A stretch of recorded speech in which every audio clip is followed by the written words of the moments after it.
Hello എല്ലാവർക്കും പവിത്രം സീരിയലിന്റെ വരാൻ പോകുന്ന ഒരു അടിപൊളി എപ്പിസോഡിന്റെ റിവ്യൂയിലേക്കതും അങ്ങനെ വിക്രത്തെ രക്ഷിക്കാനുള്ള ആദ്യപടി എന്നോണം വേദ ചക്രമണി സാറിന്റെ വീട്ടിലേക്ക് പോകുന്നുണ്ട്. വേദയെ കണ്ട് സാറ് ചോദിക്കുന്നുണ്ട്, എന്താ വേദ ഈ രാത്രി എന്തെങ്കിലും പ്രശ്നമുണ്ടോ എന്ന് ചോദിക്കുമ്പോൾ എനിക്ക് സാറിനോട് സംസാരിക്കാനുണ്ട്, പ്രധാനപ്പെട്ട ഒരു കാര്യം പറയാനുണ്ടെന്ന് പറയുമ്പോൾ ചക്രപാണി സാർ അകത്തേക്ക് ക്ഷണിക്കേണ്ട വേദയെ. തുടർന്ന് എന്താ കാര്യം എന്ന് പറയൂ വേദ എന്ന് പറയുമ്പോൾ വിക്രത്തെ കുറിച്ചാണ് എനിക്ക് പറയാനുള്ളത്. വിക്രം നിരപരാധിയാണെന്നും ഇത് ചെയ്തത് വിക്രമല്ല എന്നും വരുണിനെ കുത്തിയ സമയം വിക്രം ക്ലബിലായിരുന്നു എന്നും ഫ്രണ്ട്സും കൂടെ ഉണ്ടായിരുന്നുവെന്നും മറ്റാരോ വിക്രമാണ് ചെയ്തതെന്ന് വരുത്തി തീർക്കാനായി വിക്രത്തിനുള്ളതുപോലെ ഷർട്ടും ധരിച്ച യഥാർത്ഥ കൊലയാളി വരുണിന്റെ അടുത്തേക്ക് വന്ന് വരുണിനെ കുത്തിയതാണ്.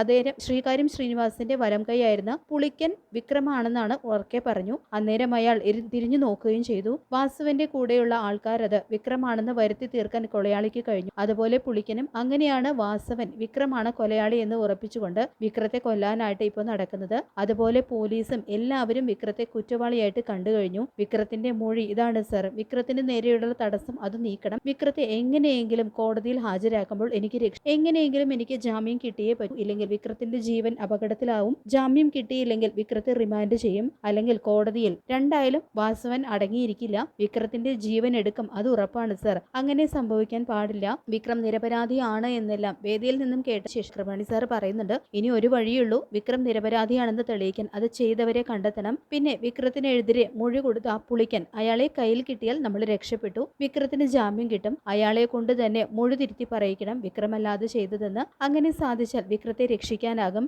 അതേ എന്തൊക്കെയാണെന്ന് അറിയാമല്ലോ. പിന്നെ മറ്റൊരു വഴി കൂടി പറയാം. വാസവനും വിക്രവും തമ്മിൽ ഇതിനു മുൻപും ഒരു കേസ് ഉണ്ടായിട്ടുണ്ട്. വരുണുമായിട്ട്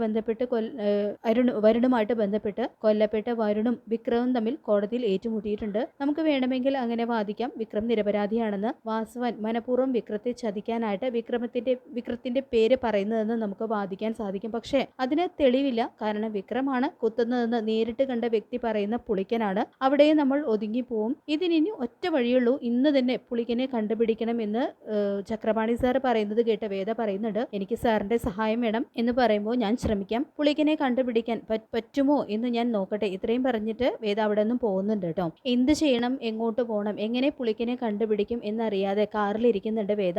ഇതേ സമയം വേദയുടെ മനസ്സിലൂടെ പെട്ടെന്ന് ഇൻസ്പെക്ടർ സാബുവിന്റെ മുഖം കടന്നു വരുന്നുണ്ട്. ഏതായാലും അയാൾക്ക് ഇതിൽ എന്തെങ്കിലും പങ്കുണ്ടോ എന്ന് വേദ ചിന്തിക്കുന്നുണ്ട്. പേടിച്ചിരിക്കുന്ന ഇൻസ്പെക്ടർ സാബു ചിലപ്പോൾ എന്റെ ചോദ്യങ്ങൾക്കുള്ള ഉത്തരം അയാളിൽ നിന്നും കിട്ടുമോ എന്ന് വേദ ചിന്തിക്കുന്നുണ്ട്. അങ്ങനെ വേദ നേരെ സാബുവിനെ കാണാനായിട്ട് ഹോസ്പിറ്റലിലേക്ക് പോവാണ്. അതേസമയം കൂടെയുള്ളവര് ഉറങ്ങുന്നുണ്ട് കേട്ടോ. അപ്പോൾ വേദയാണെങ്കിൽ സാബുവിന്റെ മുറിയിലേക്ക് കടന്നു ചെല്ലുന്നുണ്ട്. സാബു ആണെങ്കിൽ വിക്രത്തെ കുറിച്ച് തന്നെയാണ് ചിന്തിക്കുന്നത്. വിക്രത്തിന്റെ ഓരോ അടികളും തനിക്കേറ്റ പ്രഹരങ്ങൾ എത്ര മാത്രമാണെന്ന് സാബു അന്നേരം ചിന്തിക്കുന്നുണ്ട് കേട്ടോ. പെട്ടെന്ന് വേദയുടെ മുഖം കണ്ട് പരിഭ്രമിച്ചു പോകുന്നുണ്ട് സാബു. സാബുവിന്റെ അവസ്ഥ കണ്ട് വിശ്വസിക്കാനാവാതെ നോക്കുന്നുണ്ട് കേട്ടോ വേദ. ഇത്രമാത്രം സാബുവിനെ തല്ലിച്ചതച്ച് വിക്രം ഈ അവസ്ഥയിലാക്കിയോ എന്ന് ചിന്തിക്കുന്നുണ്ട് വേദ. തുടർന്ന് വേദ ചോദിക്കുന്നുണ്ട്, പേടിക്കണ്ട, ഞാനൊരു കാര്യം ചോദിക്കാൻ വന്നതാണ്. ഈ അവസ്ഥയിൽ നിങ്ങൾക്കത് പറയാനാവുമോ എന്ന് എനിക്കറിയില്ല, എന്നാലും നിങ്ങൾ പറഞ്ഞേ പറ്റൂ. പുളിക്കൻ ഇപ്പൊ എവിടെയുണ്ടെന്ന് അറിയാമോ? ഉണ്ടെങ്കിൽ സത്യം പറയണം, എനിക്ക് നിങ്ങളെ സംശയമുണ്ട് എന്നെല്ലാം വേദ പറയുന്ന സമയത്ത് വിണ്ടാതെ വേദയെ തന്നെ നോക്കുന്നുണ്ട് കേട്ടോ സാബു. തുടർന്ന് വേദ പറയുന്നുണ്ട്, വിക്രത്തിനോട് ഈ കാര്യം ഞാൻ പറഞ്ഞ് ആരും കാണാതെ വിക്രത്തിന് ഇവിടെ വന്ന് സാബുവിനെ കൊണ്ട് സത്യം പറയിപ്പിക്കാൻ അറിഞ്ഞുകൂടാത്തത് കൊണ്ടല്ല ഞാൻ വന്നത്, നിങ്ങളുടെ അവസ്ഥ അറിയാവുന്നതുകൊണ്ട് മാത്രമാണ് ഞാൻ തന്നെ വന്നത്. അതുകൊണ്ട് നിങ്ങൾ എന്നോട് സത്യം പറഞ്ഞേ പറ്റൂ എന്ന് വേദ പറയുമ്പോൾ സാബു അത് കേട്ട് പേടിക്കുന്നുണ്ട് കേട്ടോ. വിക്രത്തിന്റെ പേര് കേൾക്കുമ്പോൾ തന്നെ സാബു വിറയ്ക്കുന്നുണ്ട്. ഉടനെ തന്നെ പരിഭ്രമത്തോട് പറയുന്നുണ്ട്, അത് ഞാൻ പറയാം എന്ന് പറയുമ്പോൾ ആകാംക്ഷയോടെ സാബുവിനെ നോക്കുന്നുണ്ട് കേട്ടോ വേദ. തുടർന്ന് സാബു പറയുന്നുണ്ട്, എന്റെ ക്വാർട്ടേഴ്സിലുണ്ട്, ഞാനാണ് അയാളെ താമസിപ്പിച്ചിരിക്കുന്നത് എന്ന് പറയുന്നുണ്ട്. തുടർന്ന് അപ്പോൾ നിങ്ങൾക്ക് എല്ലാം അറിയാം, വരുണിനെ കുത്തിയത് ആരാണെന്ന് നിങ്ങൾക്ക് അറിയാമായിരിക്കും, സത്യം പറ, ആരാണ് വരുണിനെ കുത്തിയത് എന്നെല്ലാം ചോദിക്കുമ്പോൾ സാബു പറയുന്നുണ്ട്, എനിക്കറിയില്ല, പക്ഷെ അതൊക്കെ ചെയ്യിച്ച ആരാണെന്ന് എനിക്കറിയാം എന്ന് പറയുമ്പോൾ എന്നാ പറ ആരാണെന്ന് ചോദിക്കുമ്പോൾ കുട്ടിയുടെ ഏട്ടനും ആ ചന്ദ്രശേഖരനും പറഞ്ഞിട്ട് ഞാനാണ് അത് ചെയ്തത്, എന്നെ ഒന്നും ചെയ്യരുതെന്ന് വിക്രത്തിനോട് പറയണം, ഇതിൽ കൂടുതലൊന്നും എനിക്കറിയില്ല എന്ന് പറയുന്നത് കേട്ട് ഞെട്ടലോടെ സാബുവിനെ നോക്കുന്നുണ്ട് കേട്ടോ വേദയാണെങ്കിൽ സാബുവിന്റെ ആ മൊഴിയെല്ലാം സാബു അറിയാതെ ഫോണിൽ പകർത്തുന്നുണ്ട്. തുടർന്ന് പോകുന്നതിന് മുൻപായിട്ട് സാബു വേദയോട് പറയുന്നുണ്ട്, ഇനി എന്നെ ഒന്നും ചെയ്യരുതെന്ന് വിക്രത്തിനോട് പറയണം, ഞാൻ ഇനി ഒരു തെറ്റും ചെയ്യില്ല, അവന്റെ കൺവെട്ടത്ത് പോലും ഞാൻ ഇനി വരില്ല എന്നെല്ലാം പറയുമ്പോൾ വേദയാണെങ്കിൽ ഒന്നും മിണ്ടാതെ അവിടെ നിന്ന് പുറത്തിറങ്ങി പോവാണ്. ശേഷം ഇൻസ്പെക്ടർ സാബുവിന്റെ ക്വാർട്ടേഴ്സിലേക്ക് പോകാനായിട്ട് തയ്യാറെടുക്കുകയാണ്. തന്നെ കൊണ്ട് ഇത് ഒറ്റയ്ക്ക് പറ്റില്ല എന്ന് മനസ്സിലാക്കി കൂട്ടിന് ജോസഫിനെയും അജുക്കുട്ടിനെയും ഒക്കെ വിളിക്കുന്നുണ്ട് കേട്ടോ. അപ്പോൾ വേദയുടെ കോള് വരുമ്പോൾ ജോസഫ് ഫോൺ എടുക്കുന്നുണ്ട്. ചോദിക്കുന്നുണ്ട്. തുടർന്ന് വേദയോട് പറയുന്നുണ്ട്, വിക്രത്തെ പോലീസ് പിടിച്ചല്ലേ, ഇനി എന്ത് ചെയ്യുമെന്ന് ചോദിക്കുമ്പോൾ ആ വാസവൻ അതൊക്കെ അറിഞ്ഞിട്ടുണ്ടാവും. വിക്രത്തെ എങ്ങനെയെങ്കിലും രക്ഷിക്കണം, നമുക്ക് വാസവന്റെ കയ്യിൽ കിട്ടിയാൽ അവനെ വെച്ചേക്കില്ല. വിക്രത്തിന്റെ വീട്ടിൽ ഞാൻ പോയിരുന്നു, വിക്രത്തിന്റെ അമ്മയുടെ അവസ്ഥ ഞാൻ കണ്ടതാണെന്നൊക്കെ പറയുന്നുണ്ട് കേട്ടോ ജോസഫ്. ഏതായാലും വിക്രത്തെ കോടതിയിൽ ഹാജരാക്കുമ്പോൾ വിക്രത്തിന് ജാമ്യം കിട്ടണം എന്നെല്ലാം പറയുമ്പോൾ നമ്മൾ ഇനി എന്താ ചെയ്യാന്ന് ചോദിക്കുന്നുണ്ട് ജോസഫ്. അപ്പോൾ വേദ പറയുന്നുണ്ട്, അത് പറയാനാണ് ഞാൻ വിളിച്ചത്. വിക്രത്തിന് നാളെ തന്നെ ജാമ്യം കിട്ടണം, അതിന് ഇന്നൊരു ദിവസം മാത്രമേ നമ്മുടെ കയ്യിലുള്ളൂ. പുളിക്കനെ ഇന്ന് തന്നെ നമ്മൾ കണ്ടുപിടിച്ചിരിക്കണം, കോടതിയിൽ ഹാജരാക്കണം. ഇതുവരെ വിക്രത്തിന് ഒന്നും സംഭവിക്കില്ല, വാസവൻ പോലീസ് സ്റ്റേഷനിൽ പോകാതെ ഞാൻ നോക്കിക്കോളാം എന്ന് ജോസഫും പറയുന്നു. വിക്രത്തിന് വേണ്ടി ഞങ്ങൾ എന്തും ചെയ്യും. പുളിക്കനെ ഇനി എവിടെ അന്വേഷിക്കാനെന്ന് ചോദിക്കുമ്പോൾ പുളിക്കൻ എവിടെയുണ്ടെന്ന് എനിക്കറിയാം, അത് പറയാനാണ് നിങ്ങളെ വിളിച്ചത്. നിങ്ങൾ എത്രയും പെട്ടെന്ന് ഞാൻ പറയുന്ന സ്ഥലത്ത് വരണം എന്ന് പറഞ്ഞുകൊണ്ട് സ്ഥലം പറഞ്ഞു കൊടുക്കുന്നുണ്ട്. അങ്ങനെ 2 ബൈക്കുകളിലായിട്ട് ജോസഫും രാജേട്ടനും അജുക്കുട്ടനും സജിനും കൂടി വേദ പറഞ്ഞു കൊടുത്ത് ആ സ്ഥലത്തേക്ക് വരുന്നുണ്ട്. അതായത് സാബുവിന്റെ ക്വാർട്ടേഴ്സിലേക്ക് വരുന്നുണ്ട് കേട്ടോ. പുളിക്കനാണെങ്കിൽ അവിടെ കുടിച്ചുകൊണ്ടിരിക്കുകയാണ്. ഉടനെ തന്നെ ലൈറ്റ് ഓഫ് ആവുന്നുണ്ട്. അപ്പൊ പേടിച്ച് ഒളിച്ചിരിക്കാനായിട്ട് പുളിക്കനാണെങ്കിൽ ലൈറ്റർ കത്തിക്കുന്നുണ്ട് കേട്ടോ. അപ്പോൾ ജോസും രാജേട്ടനും വന്ന് പുളിക്കന്റെ വായ് പൊത്തി അവിടെ നിന്നും കൊണ്ടുപോകുന്നുണ്ട്. ശേഷം കാറിൽ വെച്ച് പുളിക്കനെ ജോസഫും രാജേട്ടനും കൂടി തല്ലി അവശനാക്കട്ടോ. തുടർന്ന് വേദ പറയുന്നുണ്ട്, ഇയാളെ കൊണ്ട് സത്യം പറയിക്കും, വിക്രത്തെ ചതിച്ചത് ആരാണെന്ന്, വരുണിനെ കുത്തിയത് ആരാണെന്ന് എന്നെല്ലാം പറയിപ്പിക്കണമെന്നും വേദ പറയുന്നുണ്ട്. അങ്ങനെ തല്ലുകൊണ്ട് അവശനായിരിക്കുകയാണ് കേട്ടോ പുളിക്കൻ. അപ്പോൾ അയാളെല്ലാം കുറ്റസമ്മതം നടത്തുന്നുണ്ട്. ശ്രീകാന്തിന്റെ ഭാര്യയുടെ അച്ഛൻ പറഞ്ഞിട്ടാണ് ഇങ്ങനെയൊക്കെ വിക്രത്തിന്റെ ആ പേര് കേട്ടതും അവര് കാറ് നിർത്തുന്നുണ്ട് കേട്ടോ. അപ്പോൾ അയാൾ ഈ പറയുന്നതെല്ലാം കേട്ട് ജോസും രാജേട്ടനും ശരിക്കും വിറയ്ക്കുന്നുണ്ട്. തുടർന്ന് അനിയൻകുട്ടനും സജിനും പോലീസ് സ്റ്റേഷന്റെ ഫ്രണ്ടിൽ നിൽക്കുന്നുണ്ട്. വാസവന്റെ ഗുണ്ടകളാണെങ്കിൽ വിക്രത്തെ അന്വേഷിച്ച് പോലീസ് സ്റ്റേഷനിൽ വരുന്നുണ്ട് എന്ന് നോക്കൊണ്ടാണ് അവർ നിന്നത്. അങ്ങനെ രക്ഷിതയുടെ വീട്ടിലേക്ക് പുളിക്കനെ കൊണ്ടുപോകുന്നുണ്ട് കേട്ടോ. അവിടെ വെച്ച് പുളിക്കനെ കൊണ്ട് സജിനും ജോസും സത്യമൊക്കെ പറയിക്കുന്നുണ്ട്. വേദയും ദീപ്തിയും അരുണുമായിട്ടുള്ള ബന്ധം അവസാനിപ്പിക്കാനാണ് വരുണിനെ കൊന്നതെന്നും അങ്ങനെ എല്ലാ സത്യങ്ങളും തുറന്നു പറയുന്നുണ്ട് കേട്ടോ പുളിക്കൻ. അപ്പൊ ഇതെല്ലാം കേട്ട് മരവിച്ച മനസ്സുമായിട്ട് നിന്ന് പോവാണ് കേട്ടോ വേദ. എന്റെ ഏട്ടൻ ഇത്രയും വലിയൊരു ചതിയനാണോ എന്നും ചിന്തിച്ചു പോകുന്നു. തുടർന്ന് പുളിക്കൻ പറഞ്ഞതെല്ലാം റെക്കോർഡ് ചെയ്ത് സൂക്ഷിക്കുകയും ചെയ്യുന്നുണ്ട്. കോടതിയിൽ മാറ്റി പറയാതിരിക്കാൻ വേണ്ടിയിട്ടാണ് അങ്ങനെ ചെയ്യുന്നത്. തുടർന്ന് ചോദിക്കുന്നുണ്ട്, വരുണിനെ കുത്തിയത് ആരാണെന്ന് പറയാൻ. അപ്പോൾ പുളിക്കൻ പറയുന്നുണ്ട്, അത് സാവുവാണ്. അപ്പോൾ ഇത് കേട്ടതും സത്യങ്ങളിലെ ചുരുളുകളൊക്കെ അഴിയുന്നുണ്ട് കേട്ടോ. അപ്പോൾ വിക്രം ഇൻസ്പെക്ടർ സാബുവിന് അർഹിച്ച ശിക്ഷയാണ് കൊടുത്തിരിക്കുന്നത് എന്ന് തന്നെ അവർ ചിന്തിച്ചു പോവാണ്. ഇതേ സമയം ഇനിയും അയാൾക്ക് ഇതിൽ കൂടുതൽ ശിക്ഷയൊന്നും കിട്ടാനില്ല എന്ന് മനസ്സിലാക്കി വിക്രത്തെ പുറത്തിറക്കാനുള്ള എല്ലാ തെളിവുകളും ശേഖരിക്കുന്നുണ്ട് കേട്ടോ വേദ. അപ്പൊ ഇതേ സമയം ഇതൊന്നും അറിയാതെ ശ്രീകാന്തും ചന്ദ്രശേഖരനും ആണെങ്കിൽ ആഘോഷം കൊണ്ട് തുള്ളിച്ചാടുന്നുണ്ട്. കാറിലിരുന്ന് 2 പേരും കുടിച്ച് സന്തോഷിക്കുന്നു. അപ്പൊ അവരാഗ്രഹിച്ചതുപോലെ എല്ലാം സംഭവിച്ചു. വിക്രത്തെ ജയിലിലാക്കി. വാസവൻ ഇനി വിക്രത്തെ കൊല്ലും. എല്ലാ ശത്രുക്കളെയും വകവരുത്തിയ സന്ദത്തിൽ ശ്രീകാന്തും ചന്ദ്രശേഖരനും കുടിച്ചുല്ലസിക്കുകയാണ്. അപ്പോൾ അങ്ങനെ ഒന്നും അറിയാതെ 2 പേരും വീടുകളിലേക്ക് വരുന്നുണ്ട്. അപ്പൊ ശ്രീകാന്ത് ആണെങ്കിൽ വേദ വീട്ടിലില്ല എന്ന് മനസ്സിലാക്കാതെ റൂമിലേക്ക് പോകുന്നുണ്ട് കേട്ടോ. തുടർന്ന് വർഷ ചോദിക്കുന്നുണ്ട്, ഇതെന്ത് ശ്രീയേട്ടാ ഇത്രമാത്രം കുടിക്കാൻ എന്താ സംഭവിച്ചതെന്ന് ചോദിക്കുമ്പോൾ അത് പറയുന്നുണ്ട്, ഡി കുറെ നാളായിട്ടുള്ള സ്വസ്ഥതക്കേടാണ് ഇന്ന് അവസാനിച്ചത്. ആ വിക്രത്തെ പോലീസ് പിടിച്ചു, അവൻ ആഗ്രഹിച്ചതുപോലെ എല്ലാം നടന്നു. ഇന്ന് എനിക്ക് സന്തോഷത്തിന്റെ ദിനമാണ്, അതാണ് ഞാൻ കുടിച്ചത് എന്ന്, എനിക്കിന്ന് സുഖമായിട്ട് ഉറങ്ങണം എന്നെല്ലാം പറയുമ്പോൾ വർഷയാണെങ്കിൽ ദേഷ്യത്തോടു കൂടി ശ്രീകാന്തിനെ നോക്കുന്നുണ്ട്. അപ്പോഴേക്കും ശ്രീകാന്ത് ലഹരിയിൽ ബോധം കെട്ട് ഉറങ്ങുന്നുണ്ട് കേട്ടോ. തുടർന്ന് വർഷ ശ്രീകാന്തിനെ നോക്കിക്കൊണ്ടിരിക്കുകയാണ്. വാസവനാണെങ്കിൽ പിന്നീട് പോലീസ് സ്റ്റേഷനിലാണെന്ന് പറയുന്നുണ്ട്. അപ്പോൾ ഗുണ്ടകളോട് പറയുന്നുണ്ട്, ഇന്നൊരു ദിവസം കൂടി സുഖമായിട്ട് അവൻ ഉറങ്ങട്ടെ, നാളെ അവനെ കോടതിയിൽ ഹാജരാക്കുമ്പോൾ അവൻ കുറ്റവാളിയാണെന്ന് കോടതി വിധി എഴുതും, അവന് ജാമ്യം കിട്ടില്ല, അവൻ ജയിലിലാകും, ഇല്ലെങ്കിൽ അവനെ റിമാൻഡ് ചെയ്യും. കോടതിയിൽ വെച്ച് സത്യം എല്ലാവരും അറിയണം, എന്റെ മകനെ കൊന്നത് വിക്രമാണെന്ന് കോടതി തെളിയിക്കും. കോടതി എന്റെ മകന് നീതി കിട്ടണം, അവനാണ് എന്റെ മകനെ കൊന്നതെന്ന് എല്ലാവരും അറിയട്ടെ. അതിനുശേഷം നിന്റെ കൈകൊണ്ടായിരിക്കും അവന്റെ മരണം, അത് ഞാൻ ഉറപ്പിക്കും. അങ്ങനെ വാസവൻ കണക്ക് കൂട്ടുന്നുണ്ട്. കോടതിയിൽ വെച്ച് വിക്രത്തിനെ കുത്തിക്കൊല്ലാനായിട്ടും പ്ലാൻ ചെയ്യുന്നു. പിറ്റേന്ന് വേദ വീട്ടിലില്ല എന്നും വർഷയിൽ നിന്നും അറിയുന്ന ശ്രീകാന്ത് ആണെങ്കിൽ ശരിക്കും ഞെട്ടി വിറയ്ക്കുന്നുണ്ട്. തുടർന്ന് ശ്രീകാന്ത് ഒന്ന് മാറ് വർഷ എന്ന് പറഞ്ഞുകൊണ്ട് താഴേട്ട് പോകുന്നുണ്ട് കേട്ടോ.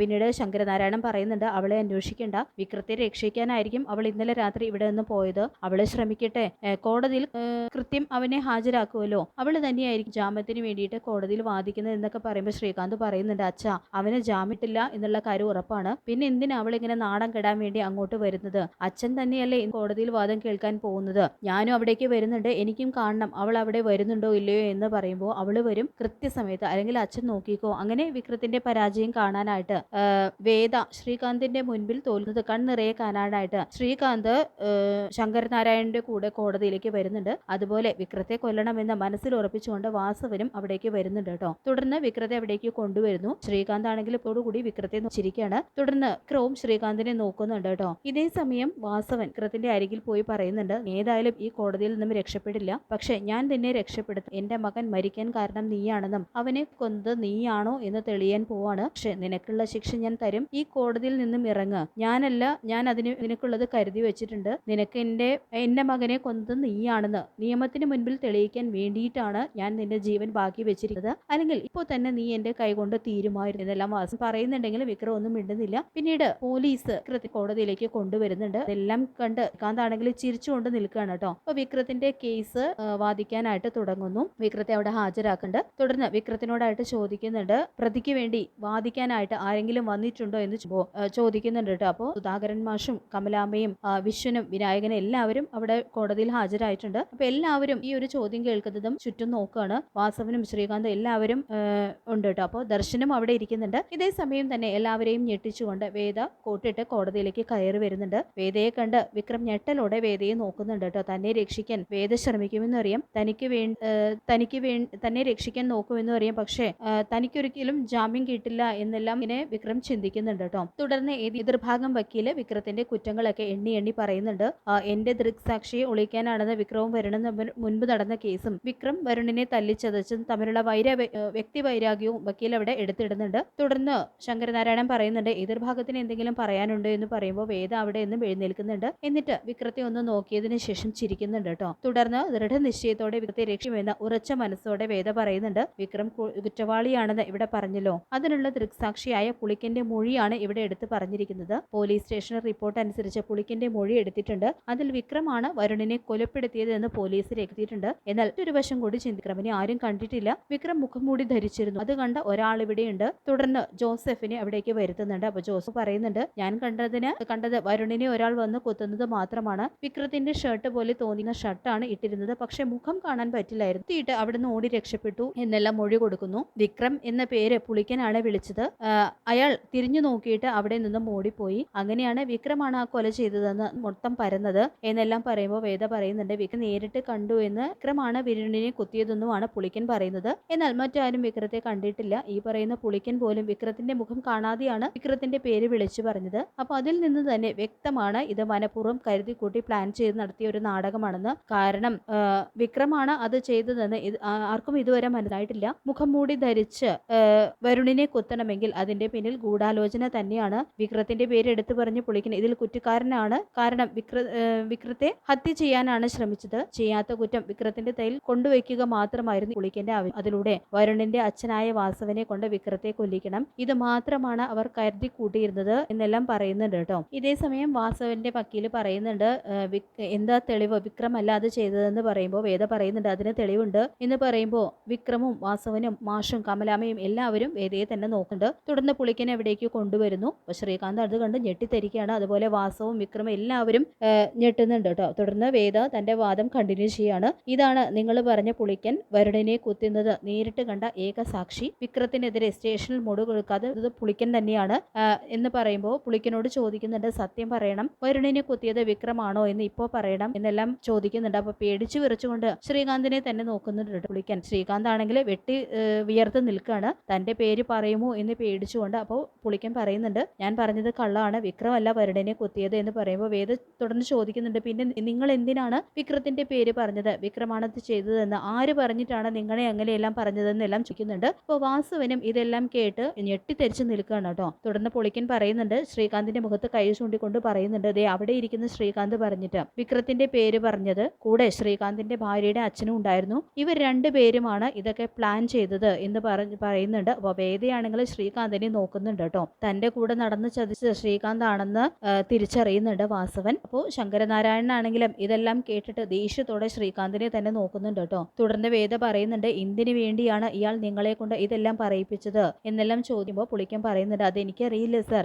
അപ്പോൾ എന്ന് ഞാൻ പറയാം എന്ന് പറഞ്ഞുകൊണ്ട് ആ ഇരിക്കുന്ന ശ്രീകാന്തിന്റെ അനിയത്തി ദീപ്തിയും കൊല്ലപ്പെട്ട വാസവന്റെ മകൻ വരുണും ദീപ്തിയും തമ്മിൽ സ്നേഹത്തിലായിരുന്നു. അവർ തമ്മിൽ വിവാഹം കഴിക്കുമെന്ന് അവർ തീരുമാനിച്ചുറപ്പിച്ചിരുന്നു. എന്നാൽ ശ്രീകാന്തിന് ആ ബന്ധത്തോടെ എതിർപ്പായിരുന്നു. അങ്ങനെ വരുണിനോട് പകയായി. വരുണിനെ കൊന്നാൽ മാത്രമേ തന്റെ അനിയത്തി വരുണിൽ നിന്നും അകറ്റാൻ പറ്റൂ എന്ന് മനസ്സിൽ കണക്കുകൂട്ടിയ ശ്രീകാന്ത് വരുണിനെ കൊല്ലാൻ തീരുമാനിക്കുകയായിരുന്നു. അതേസമയം വിക്രത്തിനോട് പ്രതികാരം ഉണ്ടായിരുന്ന ശ്രീകാന്ത് മറ്റൊന്നും കൂടി പ്ലാൻ ചെയ്യുന്നുണ്ട്. ഒരു വെടിക്ക് എനിക്ക് 2 പക്ഷി എന്ന പോലെ വരുണിന്റെ കൊലപാതകം വിക്രത്തിന്റെ തലയിൽ കൊണ്ടുവയ്ക്കുകയാണ് ചെയ്തത് എന്ന് പറയുന്നുണ്ട് കേട്ടോ. അങ്ങനെ സ്വന്തം മകനെ കൊന്ന വിക്രത്തിനോട് വാസവൻ പ്രതികാരം തീർക്കുമെന്ന് മനസ്സിലാക്കി വാസവനെ കൊണ്ട് തന്നെ വിക്രത്തെ കൊല്ലിക്കുക, ഇതായിരുന്നു ശ്രീകാന്തിന്റെ ലക്ഷ്യം. ഇതെല്ലാം കേട്ട് വാസവൻ ഞെട്ടലോടെ നിന്നു പോവുകയാണ്. അതുപോലെ ശങ്കരനാരായണനും ഇതെല്ലാം കേട്ട് ഞെട്ടിത്തെരിച്ച് നിൽക്കുന്നുണ്ട് കേട്ടോ. ശ്രീകാന്ത് ആണെങ്കിൽ അവിടെ നിന്നും ഓടി രക്ഷപ്പെടാൻ നിന്നുണ്ട്. തുടർന്ന് വാസവന്റെ വക്കീല് ചോദിക്കുന്നുണ്ട്, ഇത്രയൊക്കെ പറഞ്ഞല്ലോ, പക്ഷെ നിങ്ങൾ വിക്രമല്ല വരുണിനെ കൊന്നതെന്ന്, വരുണിനെ കൊല്ലാൻ നിൽക്കുന്ന ശ്രീകാന്താണ് ഇതെല്ലാം ചെയ്യിച്ചതെന്നും പറഞ്ഞു. പിന്നെ വരുണിനെ കുത്തിയത് ആരാണ് എന്ന് ആകാംക്ഷയോട് എന്നെല്ലാം ചോദിക്കുമ്പോൾ എല്ലാവരും വേദയെ തന്നെ നോക്കുകയാണ്. അപ്പോൾ വേദ പറയുന്നുണ്ട്, അതും ഞാൻ പറയാം, വരുണിനെ കുത്തിയത് സാബുവാണ്. ഇപ്പോൾ ഹോസ്പിറ്റലിൽ കൈയും കാലും ഒടിഞ്ഞ് അവശ നിലയിൽ കിടക്കുന്ന ഇൻസ്പെക്ടർ സാബു ആണ് വരുണിനെ കൊത്തിയത്. അതും ശ്രീകാന്തിന്റെ അറിവോടെ ശ്രീകാന്ത് ഇൻസ്പെക്ടർ സാബുവിനെ കൊണ്ട് ചെയ്യിച്ചു. വിക്രത്തോട് സാബുവിന് വ്യക്തി വൈരാഗ്യം ഉണ്ടായിരുന്നെന്നും വേദ സത്യം തുറന്നു പറയുമ്പോൾ എല്ലാവരും ഞെട്ടുന്നുണ്ട് കേട്ടോ. തുടർന്ന് വേദ സാബുവിന്റെ ആ മൊഴിയും കിടന്നിട്ടുള്ള അയാളുടെ ആ മൊഴിയിൽ കോടതിയിൽ ഹാജരാക്കുന്നുണ്ട്. അങ്ങനെ തെളിവ് സഹിതം വിക്രമിന്റെ നിരപരാധി കോടതിയിൽ തെളിയിക്കുകയാണ് വേദ ചെയ്യുന്നത്. ശ്രീകാന്ത് ആണെങ്കിൽ കോടതിയിൽ നിന്നും ഓടിപ്പോവാനൊക്കെ ശ്രമിക്കുന്നുണ്ട്. വാസവൻ അയാളെ എവിടെയിട്ട് കുത്താനും ശ്രമിക്കും, പക്ഷെ അയാളെ അറസ്റ്റ് ചെയ്ത് കൊണ്ടുപോകുന്നുണ്ട്. പിന്നീട് മഴ പെയ്തതുപോലെ എല്ലാം ശാന്തമായി. ഇനി ഒരിക്കലും ഇങ്ങനെയൊന്നും നിങ്ങളുടെ ജീവിതത്തിൽ ഉണ്ടാകാതിരിക്കട്ടെ എന്നും സന്തോഷത്തോടെ ഒരുമിച്ച് കൂടെ ഉണ്ടാവണം, അതാണ് എന്റെയും കമലത്തിന്റെ ആഗ്രഹം എന്നെല്ലാം പറയുമ്പോൾ വിക്രമാണെങ്കിൽ വേദയുടെ കയ്യിൽ മുറുകെ പിടിക്കുന്നുണ്ട് കേട്ടോ. എന്നിട്ട് അവര് 4 പേരും വീട്ടിലേക്ക് പോകുന്നുണ്ട്. അപ്പൊ നമുക്ക് കാത്തിരിക്കേണ്ട വരാൻ പോകുന്ന ഇരുപ്പിനായിട്ട് ഇഷ്ടപ്പെട്ടെങ്കിൽ ലൈക്ക് ചെയ്യുക, ചാനൽ സബ്സ്ക്രൈബ് ചെയ്യുക. Thank you.